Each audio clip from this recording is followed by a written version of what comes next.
Burkina Faso, ils viennent de créer la machine de guerre.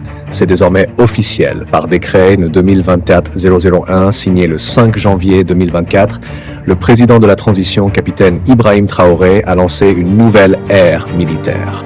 Le Centre national d'entraînement commando, le SENEC, est né. Son terrain de jeu, la garnison de Pau, un lieu mythique dans l'histoire militaire du Burkina. Sa mission, forger les combattants les plus durs, les plus redoutables, les plus implacables.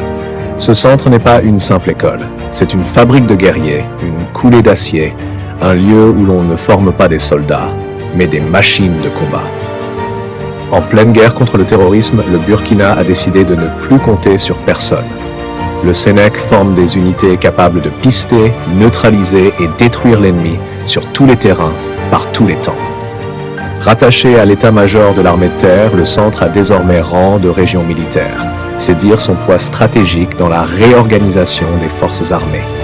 L'ancien cadre juridique, celui de 2017, est totalement abrogé.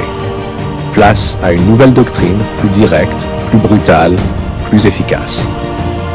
À la tête de ce centre, le capitaine Patrick Anisebado, un officier connu pour sa rigueur et son exigence. En mai 2025, 121 soldats sélectionnés avec rigueur ont terminé la formation commando de la 2e promotion. Ils étaient déjà militaires, mais le SENEC les a transformés en prédateurs de terrain, formés à endurer la douleur, à frapper sans pitié, à protéger sans reculer. Le message est clair, le Burkina forme ses propres forces spéciales, indépendantes, loyales, prêtes à mourir pour défendre la patrie. Ce centre est un avertissement direct à ceux qui sèment le chaos. Désormais, chaque forêt, chaque colline, chaque frontière est un terrain de chasse pour ces hommes neufs, aguerris, redoutables.